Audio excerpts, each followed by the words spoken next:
Y les agradezco mucho que estén aquí. Ay, para presentarles, no me traje la semblanza completa de Patti Jacome, pero les puedo decir que la conozco desde hace años, la he visto desde lejos. Es una excelente vulcanóloga que se ha empezado a incursionar en el área de la geotermia. Hay mucha gente que cree que la vulcanología y la geotermia es lo mismo, caliente, caliente, ya estuvo, ¿no? Pero creo que Patti ya está empezando a descubrir que existen cosas específicas que hacen que sea muy diferente hacer vulcanología que hacer geotermia. Y ella es una persona muy inteligente, pero además muy trabajadora, y lo que tiene es una capacidad de aprender y una digamos, hambre de nuevos conocimientos que es realmente impresionante. A mí me ha dado muy buena impresión, me tiene así arrobada, porque es una persona que es de las nuevas generaciones que yo creo que van a cambiar un poco las ciencias de la Tierra aquí para mejor. Entonces, ella ahorita lo que les va a presentar es el trabajo que ha hecho en una zona en Michoacán donde no tenía absolutamente ningún dato, y ella ya ha logrado tener resultados impresionantes que ahorita les va a contar, y que yo estoy segura de que ustedes van a estar interesados en saber más de lo que está haciendo la doctora Jacome. Sí. Gracias. Gracias, doctora, y gracias a todos por su presencia.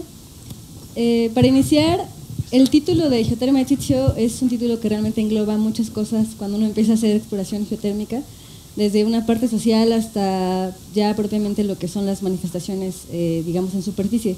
Entonces, el título engloba bastante, y la presentación va a ser una presentación de resultados preliminares de una exploración geotérmica en la zona de Ciccio, que en realidad los locales llaman de otra manera, que ahorita vamos a ver. Y bueno, representa también el trabajo del grupo de geotermia de recursos con la doctora Prol, y bueno, cada uno ha vertido esfuerzo y conocimiento en esta presentación. A grosso modo, el orden de la presentación va a ser una pequeña introducción en el contexto social donde estamos, geología y tectónica, qué y cómo lo hemos hecho, y después, más que resultados preliminares, son un montón de preguntas que aún tenemos de la zona. Bueno, empezando con el contexto, digamos, geotérmico, Prol y Torres nos dan en 2007 este mapa en el cual reportan de manera muy condensada donde tenemos nosotros campos en explotación, campos geotérmicos en explotación, que son estos círculos en azul, y a la vez nos dan un montón de ubicaciones de manantiales que son salidos desde reportes de CFE, publicaciones científicas, etc., etc., ¿no? Muchos de estos manantiales que están localizados a lo largo de todo el país se encuentran en lo que es el eje volcánico, pero muchos de ellos ya salen de esta faja que se consideraba que ahí es donde estaban más del 90% de las posibilidades geotérmicas, ¿no?, de México. En este caso en particular nosotros nos vamos a enfocar en Michoacán. Michoacán, bueno, una parte del estado de Michoacán cae en el eje neovolcánico, una parte no, y nosotros vamos a estar básicamente en el límite con el eje neovolcánico. Entonces, bueno, ahondando un poco, haciendo un zoom en estos manantiales que están, no se veía nada, ¿verdad? Ya se oye, que están reportados, ¿no?, en esta zona de Michoacán. Nos dimos cuenta que realmente no había información, estaban reportados, y ya estando en campo, pues algunos de ellos solo son pozos, algunos de ellos no se encuentra nada, o hubo evidencia de una caída de agua. Entonces fuimos a hacer como una exploración tal cual en campo, buscando con coordenadas qué se encontraba en cada sitio, ¿no? Y bueno, afortunadamente encontramos dos sitios bastante interesantes, uno que se llama La Escalera y uno que se llama Ciccio, y ahorita vamos a enfocarnos en lo que es Ciccio. Entonces, para dar una ubicación más precisa, bueno, Ciccio ya se ubicaba en un mapa de 1830, ¿no? Ya lo ubicaban como un lugar con recursos naturales bastante importantes. Aquí tenemos a Morelia, aquí tenemos Pátzcuaro. Me parece siempre importante hablar desde dónde viene este asentamiento, ¿no? El asentamiento, les digo, ya es un asentamiento viejo. Ciccio significa lugar hermoso en origen chichimeca, ¿no? Hay gente en esa población que habla purépecha, pero realmente son como 13 personas con INEGI de aproximadamente 12,000 habitantes, ¿no? Entonces realmente es una zona completamente, digamos, ya mexicanizada, que fue ya, digamos, se le otorgó, ¿no?, la división política de municipio hasta 1936, pero como poblado ya existía, ¿no? Tiene aproximadamente 12,000 habitantes, tiene un clima semidesértico, nada más para que lo ubiquen, está aquí, yo no ubico todos los municipios de Michoacán, entonces ese es el municipio de Sitzio, y nosotros vamos a trabajar directamente en todo lo que vamos a hablar directamente en ese municipio. Tiene una precipitación importante y el clima, como comparte parte de zona montañosa y parte de zona semidesértica, varía en ese rango, ¿no? Como casi todo México, tiene lluvias en verano. Ahora, de sus principales actividades, bueno, en primera instancia no tiene ningún tipo de infraestructura turística, ni es un municipio que reciba o acoja turistas. Todas las actividades son bastante locales, tanto ganadería como de agricultura, y es realmente de lo que viven. Ahora, ¿dónde está realmente esta zona de trabajo? Bueno, si nosotros tomamos como referencia la ciudad de Morelia, digamos que nos vamos hacia el sureste, hacemos un perfil de elevación. Sitzio se encuentra básicamente en la parte baja de este perfil, teniendo una diferencia con Morelia aproximadamente de 800 metros, y esto, bueno, es lo que se conoce como la Sierra de las Mil Cumbres, que habría que atravesar para llegar a Sitzio, ¿no? Nosotros estamos nombrando de manera general Sitzio porque la localidad más cercana de estas manifestaciones termales es justamente el poblado de Sitzio. Sin embargo, los pobladores de Sitzio le llaman agua caliente, ¿no? a estas manifestaciones, que, bueno, después de narrar un poco lo que es el trabajo y lo que es la configuración de estos manantiales, posiblemente tengamos más en estos cauces, en esas partes bajas, ¿no? Entonces, bueno, para dar un contexto mucho más regional y en términos geológicos, estamos justamente al sur de la Sierra de las Mil Cumbres, fuera de lo que muchos autores, incluido Ferrari en varios de sus trabajos, han nombrado o han delimitado como el eje neovolcánico, ¿no? Un rasgo importante es que, como vieron en el perfil de elevación, como quedamos fuera ya tenemos una diferencia de elevación de 1000 metros, entonces también las unidades geológicas son ya completamente diferentes de lo que sería en los depósitos volcánicos, ¿no? De la Sierra de las Mil Cumbres. Otro rasgo bastante importante de la zona es que, bueno, de manera muy general, nosotros tenemos dos zonas de ruptura en la zona de subducción de la placa de Cocos. Una, ¿no?, pertenece o está delimitada por la placa de Rivera, y la otra es la fractura de Orozco, ¿no?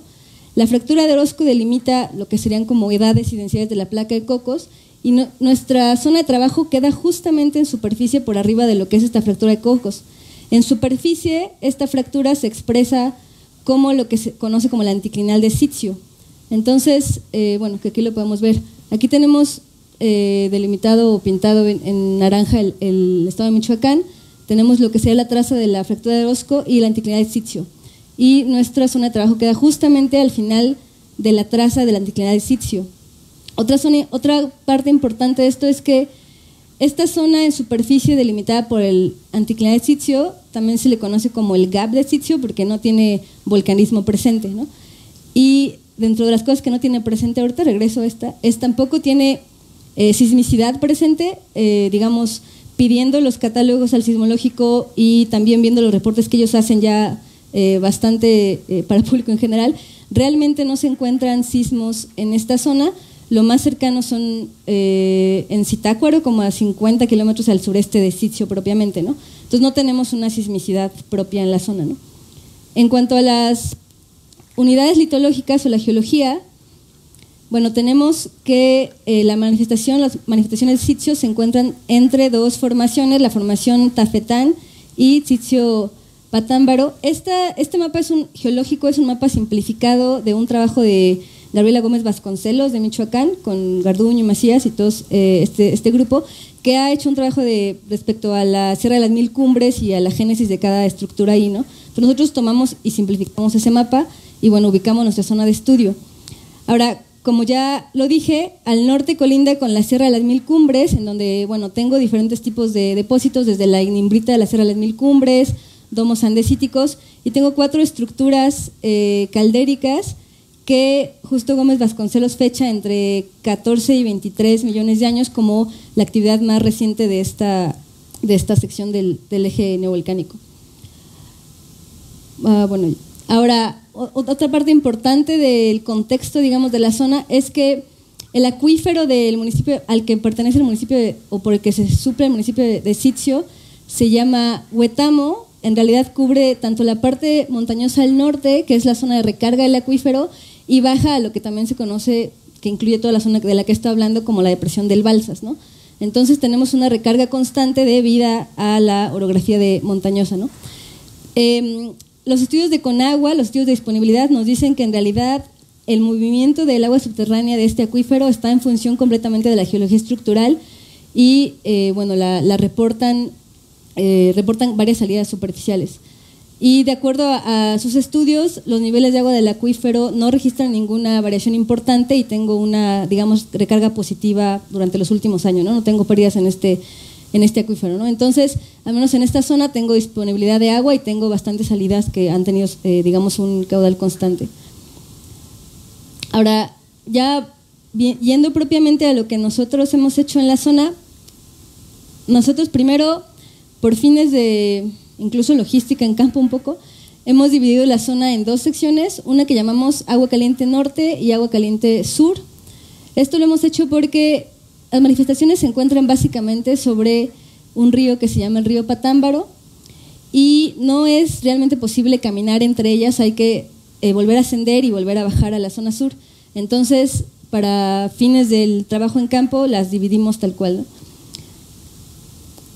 Lo primero que se hizo fue un mapeo de todas las manifestaciones hidrotermales. Bueno, llegamos, observamos y empezamos a describir tanto con parámetros físico-químicos como toda la parte de levantamiento geológico propiamente. Se hizo un muestreo de líquidos. En este momento llevamos 2 campañas de campo realizadas. Yo les voy a hablar un poco de resultados de las dos, pero principalmente de la primera campaña de campo. La primera campaña de campo que hicimos fue en abril de 2017 y la segunda fue en febrero de 2018. En ambos casos no teníamos presencia de lluvia, las condiciones fueron estables y el muestreo de líquidos, los resultados que voy a mostrar son básicamente de la primera campaña de campo. También hicimos mediciones de flujos de dióxido de carbono, HOCC y CH4. Estas estrellas, que vamos a después ver en detalle dónde están ubicadas, representan realmente las mediciones que se hicieron en la campaña de 2017 respecto a estos flujos. Se hizo muestreo de gases burbujeantes y gases difusos, como ya dije, levantamiento geológico y mediciones de caudales en diferentes puntos para ver la descarga total de la zona. Ahora, ¿dónde nos llevaría a hacer todo esto? Bueno, estamos nosotros en alguna parte de estas trayectorias, pero bueno, primero tener el mapeo tal cual de todas las manifestaciones. El muestreo de líquidos, bueno, nos da una caracterización y pues la posibilidad de usar geotermómetros para entender o saber estimar las temperaturas de la fuente termal de estos líquidos. Los flujos difusos nos pueden destacar zonas de alta permeabilidad y dar flujos totales de la zona. Esto es importante. Los flujos difusos, solo por si alguien no está familiarizado con el término, son todos aquellos flujos de gases que salen a través de la superficie y que no se ven, ¿no? No es lo mismo que una fumarola o un suelo vaporizante, que es una emisión que se ve y que está focalizada. En este caso, tanto en volcanes como en zonas geotérmicas, casi siempre tengo presencia de flujos difusos. Y más allá de los valores que me estén arrojando, que es importante considerarlos y me dan información sobre la fuente también, me pueden hablar del origen de los gases y también de la estructura que tienen en cuanto a la distribución espacial. Entonces esto me puede hablar de las zonas de permeabilidad. Y bueno, el muestreo de gases, que igual me da una caracterización de gases y el origen propio de la gasificación. El levantamiento geológico, que me habla de la roca encajonante, también la permeabilidad que podría tener y qué tipos de alteración hidrotermal para saber si mi actividad hidrotermal es presente y o fósil. Y bueno, las mediciones de caudales, que también me pueden llevar a recorrer un camino que me ayude a estimar el potencial geotérmico.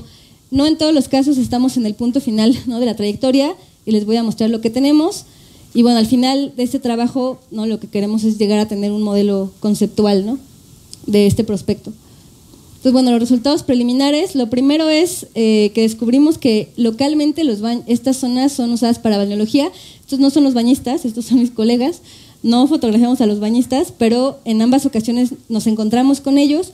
Lo que hacen es ir y acomodar las rocas de tal modo que entre el agua del río que llega y el agua que sale de la pocita se tenga una temperatura cómoda, ¿no?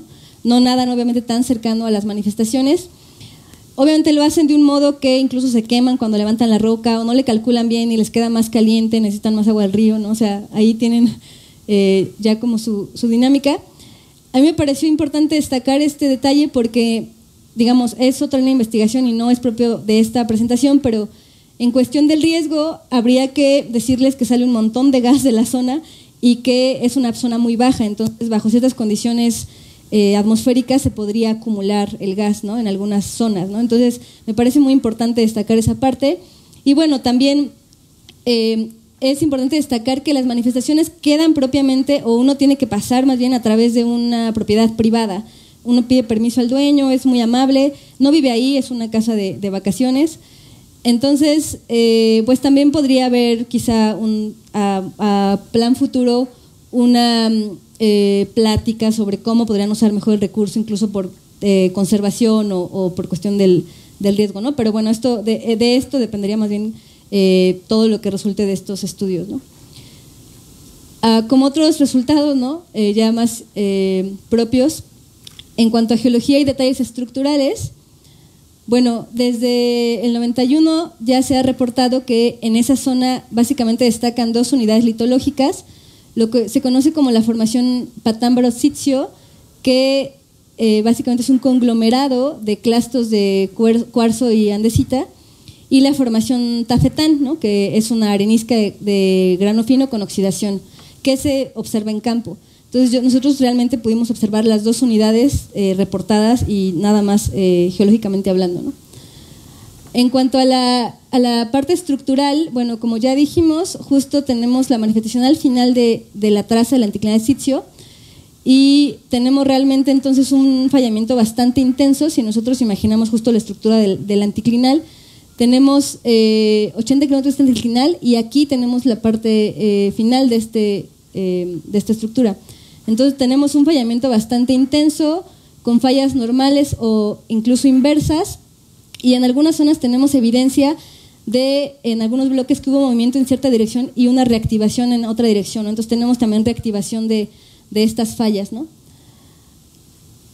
Condensando, ¿no?, como toda la información y el levantamiento estructural en campo, básicamente podemos, en Agua Caliente Norte, podemos modelar, ¿no?, las estructuras como un sistema de Riedel, es decir, que tengo una falla maestra, que en este caso es una falla normal con componente lateral derecha, en el cual tengo una zona de ruptura y de tectónica excesiva que me forma muchas otras fallas, ¿no?, como ya dije, normales, inversas, y me generan aquí la zona donde tengo las principales manifestaciones. Los cuadros blancos son referidos a los manantiales termales tal cual es, y este triángulo amarillo es un depósito de pirita que es bastante importante en la zona. Entonces esto es para Agua Caliente Norte, donde, bueno, todo este fallamiento ya local está regido por 4 sistemas predominando en esta dirección que se observa aquí. Entonces, bueno, aquí los puntos verdes son las mediciones que se hicieron de los flujos difusos y, como les dije, bueno, el otro es el mapeo básicamente de las manifestaciones, ¿no? Y bueno, en campo se puede observar bastante la estratificación y evidencia de todas estas fallas. En Agua Caliente Sur volvemos a tener un sistema de Riedel, otra vez con este fallamiento maestro, y nuevamente en la zona extensiva que deja este fallamiento de Riedel, bueno, este modelo de Riedel, tenemos las manifestaciones.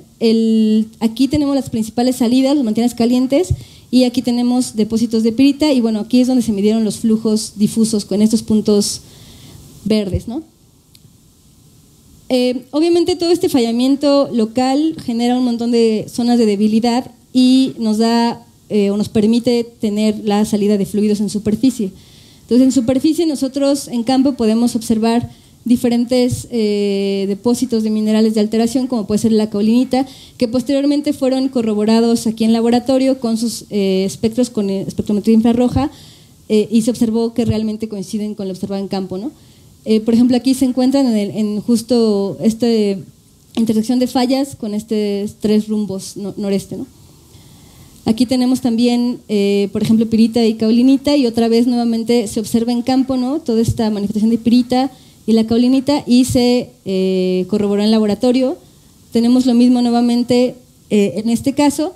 En este caso, lo interesante es que tenemos el depósito de un mineral que básicamente tiene presencia en manifestaciones ácidas. Entonces, aquí también es importante notar que teníamos tanto manifestaciones neutras como ácidas, ahorita vamos a ver más en detalle eso, y también se corroboró en campo. Entonces, no solo tenemos en el cruce de los fallamientos, sino también en los estratos, ¿no? en los límites de los estratos, las manifestaciones. Propiamente ya haciendo un mapeo de las manifestaciones y viendo los resultados de líquidos, es bastante impresionante llegar y ver la zona. Tiene bastante burbujeo, ¿no? La salida de gases es constante y, bueno, como ya vimos, bastantes manifestaciones completamente visibles. Entonces, si hacemos un esbozo de la zona, tenemos Aguacaliente Norte, que, bueno, empezamos en el río teniendo, digamos, un pH de 8.6 y mientras vamos bajando, tenemos aquí la manifestación de pirita que observamos en el mapa estructural. Y finalmente tenemos aquí aproximadamente 15 manifestaciones calientes. Después tenemos un escurrimiento ácido en este lado con un pH de 3. Bueno, aquí están ligeramente ácidas. Y bueno, vamos bajando el río, tenemos varias pozas aquí con gases burbujeantes. Después llegamos a Aguacaliente Sur y tenemos inicialmente un escurrimiento principal con un pH 6.8 me parece. Ahorita más adelante está el dato exacto. Aquí tenemos un escurrimiento frío y aquí tenemos nuevamente escurrimientos ácidos, ¿no? Entonces, en la zona en general los escurrimientos ácidos se manifiestan del lado derecho de la pantalla y el escurrimiento frío en Aguacaliente Sur está del lado izquierdo y aquí tenemos en esta imagen que es básicamente un esquema de Aguacaliente Norte, tenemos ya básicamente el dato de cada una de las manifestaciones. Y lo interesante aquí es que tenemos un burbujeo central que está directamente sobre el río y a partir de este burbujeo central del lado derecho tenemos solamente manifestaciones frías. Las manifestaciones calientes permanecen del lado izquierdo, bueno, con esta variación en pH 6.1, 6.7. Aquí, bueno, hacia arriba tenemos el puente que anteriormente estaba aquí y hacia abajo las pozas burbujeantes. Algunas de las imágenes de estas manifestaciones están puestas aquí, ¿no? Donde se ve la salida y, bueno, la alteración bastante evidente en algunos casos. En Aguacaliente Sur, como dije, tenemos también gases burbujeantes al centro. Aquí tenemos una manifestación bastante importante, 6.2, 42 grados. Aquí tenemos depósitos de pirita directamente aquí en la zona. Tenemos un manantial frío aquí y tenemos un manantial frío, bueno, dos manantiales fríos. Bueno, no son chorritos realmente que salen en el contacto de dos estratos y el pH es bastante, bueno, es ácido, no bastante ácido. Y bueno, aquí tenemos también un burbujeo bastante importante, básicamente casi frontal con esta zona, ¿no? Algunas de las imágenes, esta es la principal, ¿no? Que se ve como una cascada en realidad y está entubada, ¿no? Tiene un tubo que sale de la parte central. Este es el manantial frío y este es el chorrito, que es básicamente uno de estos dos y que tiene el pH completamente diferente, ¿no? Entonces ya en campo es interesante observar esta diferenciación en distancias tan cortas entre la temperatura y el pH, ¿no? Entonces ya hablando propiamente de lo que se hizo en líquidos, en este momento tenemos en curso como el análisis de otras muestras que se tomaron en este 2018, pero esto es básicamente las primeras muestras que tomamos. Tomamos una sobre el río, una sobre las manifestaciones, la que consideramos, bueno, en ese momento la que consideramos la más importante estuvo supeditada a donde no estaban los bañistas. Entonces, esta muestra en realidad es uno de los manantiales calientes, pero que no habían movido en esas horas, ¿no? La gente que se estaba bañando. Y después la principal de la parte sur, ¿no? Y aquí tenemos las tres fotografías. Estos son los pH, que este es el TZ1, es justamente el que pertenece al río en este trabajo, ¿no? Vemos que realmente comparado con otros manantiales termales, pareciera que la cantidad de sílice es bastante baja o posiblemente están diluidos y tenemos más bien presencia de bicarbonatos. Haciendo los diagramas propios para hacer una clasificación, bueno, aquí tenemos los azules corresponden a otro manantial de la zona que les había hablado que se llama La Escalera, que no estamos ahorita hablando de él, y las tres en rojo son justo nuestras tres muestras de sitio. Entonces vemos que realmente ya en estos diagramas las podemos clasificar como, al menos en la parte norte, incluida el agua del río, como bicarbonatadas, y en la parte sur, sódico-cloruradas, ¿no? En la parte sur, perdón.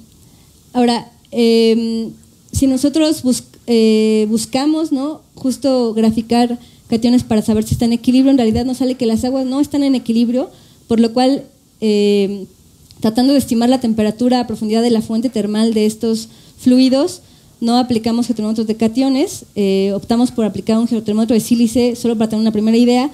Y bueno, ya considerando las concentraciones incluso de las muestras que estamos en este momento procesando, pues nos dan temperaturas de entre 52 y 70 grados centígrados, ¿no?, en toda la zona.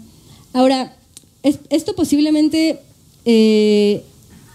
o más bien, en este diagrama podemos ver que si hacemos un análisis isotópico, en realidad las muestras pareciera que no tienen una diferenciación con el agua meteórica, ¿no? Entonces pudiera ser que en realidad nuestras aguas estén bastante diluidas y no tenemos realmente la fuente de este manantial, ¿no? Simple y sencillamente es una mezcla con el agua meteórica que está siendo recalentada. Entonces posiblemente esto nos habla de que las temperaturas también son unas temperaturas bastante subestimadas y que necesitaremos encontrar la fuente propiamente, la fuente del manantial, ¿no?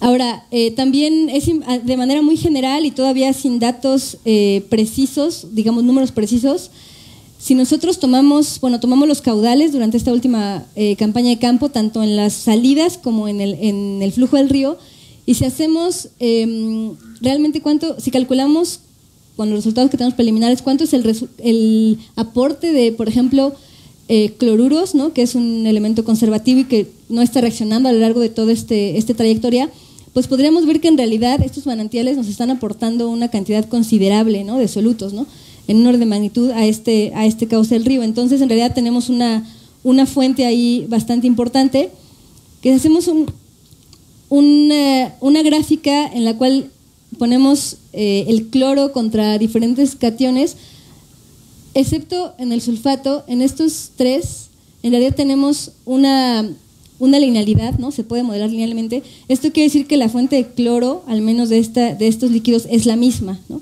Entonces se guarda una proporción y posiblemente también el camino con la roca encajonante que están recorriendo es lo mismo, no tengo otro aporte. Sin embargo, es importante que salta aquí el sulfato, y esto es realmente la muestra ácida.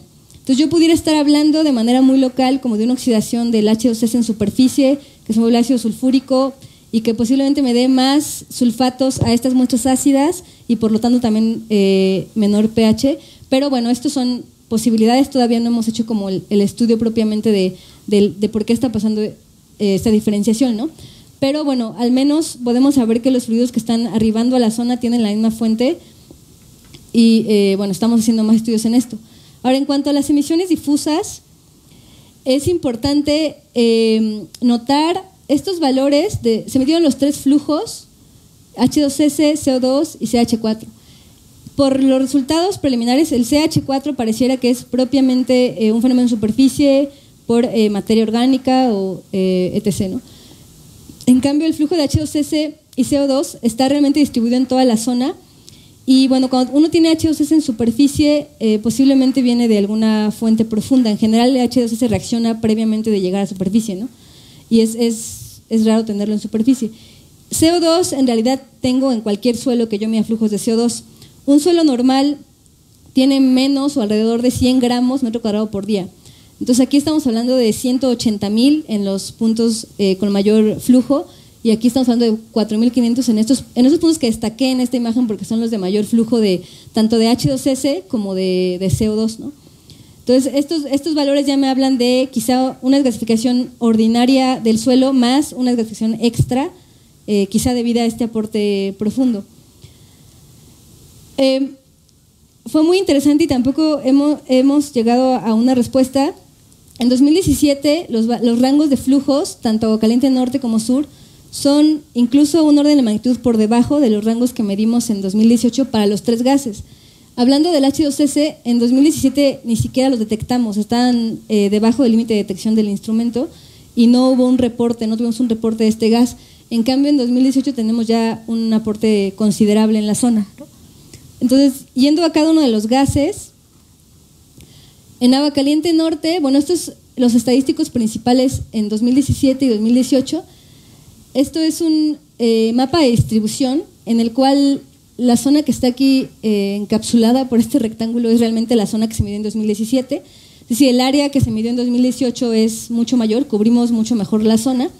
Entonces, pareciera que realmente toda la emisión está focalizada en lo que son las manifestaciones. Esta zona, digamos, representada aquí, está realmente sobre las emisiones calientes, ¿no? Sin embargo, si nosotros queremos buscar un poco más la estructura de cómo están los gases distribuidos, y ya lo hacemos para los 3 gases, primero hacemos una búsqueda en la distribución que no es espacial, y solo, bueno, basta con graficar la frecuencia acumulada, la probabilidad acumulada de cada uno de los gases. Entonces, cuando yo grafico, en este tipo de gráficas me puede dividir mis familias de desgasificación. En ambos casos tengo una familia A que correspondería como a la desgasificación, digamos, ordinaria o normal de la zona, y lo que sea la familia quizá hidrotermal, ¿no? Entonces, aquí tenemos realmente valores, digamos, un 14.6 como desgasificación ordinaria promedio en gramo metro cuadrado por día y cercano a 140 en la familia segunda. Esto para 2017 en CO2 en agua caliente. Y en 2018 lo interesante es que los valores realmente suben órdenes de magnitud. Entonces la familia, digamos, de toda la zona de desgasificación ordinaria ya tiene un orden de magnitud más, 280 gramos metro cuadrado por día, y la familia de valores concentrada en la zona de manifestaciones hidrotermales tiene valores bastante considerables, ¿no? Esto nos da una idea de que la desgasificación total de la zona sí aumentó. Y bueno, viendo ya ahora la estructura espacial de la zona, si nosotros sobreponemos todo este fallamiento que encontramos local sobre los mapas de desgasificación y cambiamos la escala que estamos buscando de flujos, para los flujos más bajos medidos en 2018, tenemos que básicamente en cuanto al CO2 van sobre el cauce del río. Y bueno, esto me puede dar la explicación de por qué al final tengo aguas bicarbonatadas, ¿no? Porque realmente está llegando el CO2, pero lo atrapa, digamos, ¿no? El acuífero tal cual. Para los flujos medios, entre 1000 y 10.000 gramos metro cuadrado por día, que ya es, digamos, valores considerables, pues tengo, digamos, una desgasificación homogénea en la zona, ¿no? Y para los flujos altos, pues nuevamente me concentro en esta intersección de estos fallamientos, que es donde están las manifestaciones, ¿no? Si yo repito este proceso para los 3 gases en agua caliente, el metano, nuevamente los valores bajos están ausentes en la zona de las principales manifestaciones y están presentes ahí directamente donde tengo las manifestaciones. Y lo más interesante, o desde mi punto de vista, es justo en el H2S, ¿no? El H2S básicamente está ausente, y digo ausente porque el sensor que usamos es un sensor electroquímico que tiene cierta correlación cruzada. Entonces los valores realmente que caen por abajo de 0.2, uno no puede estar seguro que es H2S, ¿no? Pudiera estar generando interferencia con otro gas. Entonces realmente no tengo H2S a partir de, digamos, de esta ubicación, y yo tengo presencia bastante importante de H2S donde están las manifestaciones hidrotermales, que en este caso es justamente aquí esta intersección. Entonces, bueno, aquí el fallamiento local realmente me está definiendo completamente la salida de los gases. Y los flujos que yo estoy reportando aquí son, de hecho, el instrumento que usamos es un flujómetro West System con ciertas características que si a alguien le interesa se las puedo dar en detalle, pero realmente llegamos al límite del instrumento, no puede medir flujos más altos que estos, ¿no? Porque en general no se esperan flujos de H2S tan altos, ¿no? Ahora, en cuestión de agua caliente sur, tenemos básicamente el mismo comportamiento. De 2017 a 2018 la desgasificación también aumentó. Bueno, aquí nuevamente aumentamos las mediciones en el área en 2018. Tenemos nuevamente, no un orden de magnitud, pero sí un aumento considerable. Y si repetimos el mismo ejercicio de las familias, en 2017 tenemos, ¿no?, la primera familia una desgasificación ordinaria alrededor de 7 gramos metro cuadrado por día y de 400 en la familia B.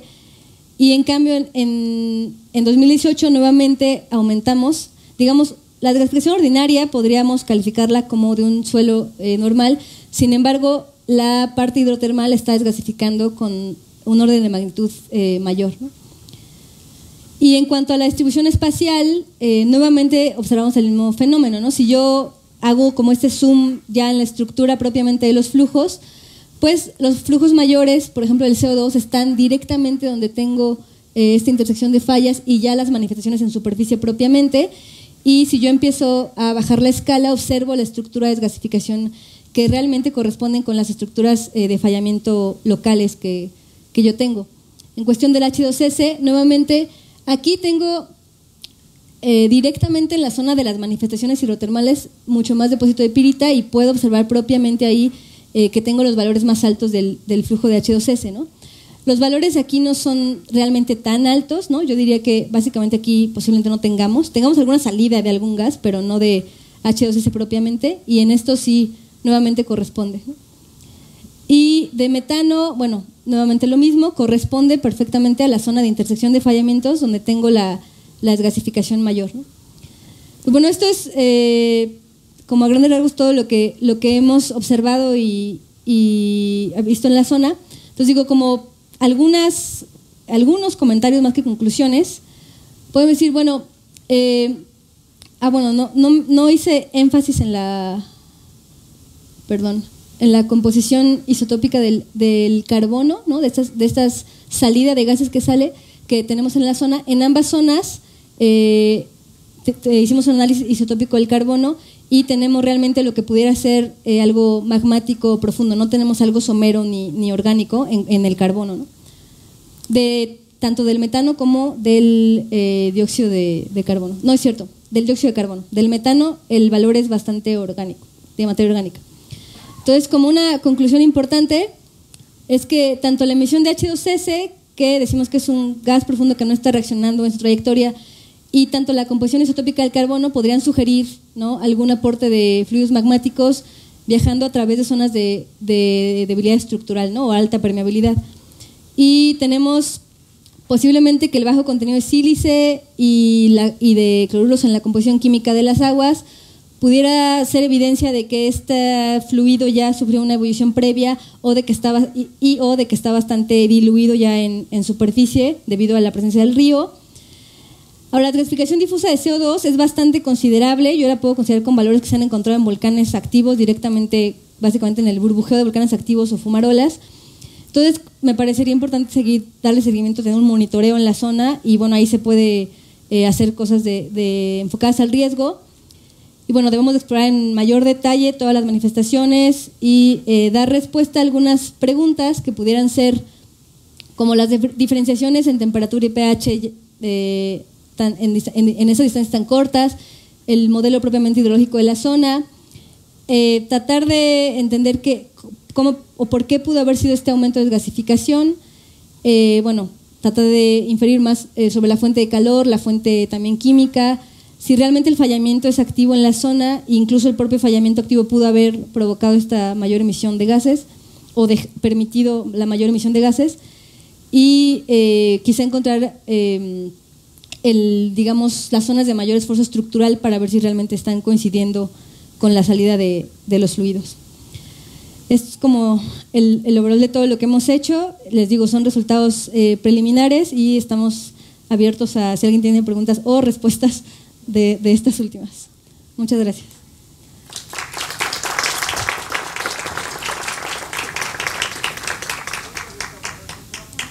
Bueno, pues a mí me parece muy bueno tu trabajo, pero como que son pocos datos los que tienes, ¿no? Normalmente, por ejemplo, en la parte química e igualmente en la parte isotópica, manejas 3 puntos, o sea, 3 datos prácticamente. Entonces, bueno, la primera es para la parte isotópica, recolectaste agua de lluvia, o sea, para ver una correlación entre tus muestras y el agua, o nada más tomaste la línea meteórica mundial y con base en eso hiciste tu interpretación. Y la otra, ¿cómo con tan pocos datos?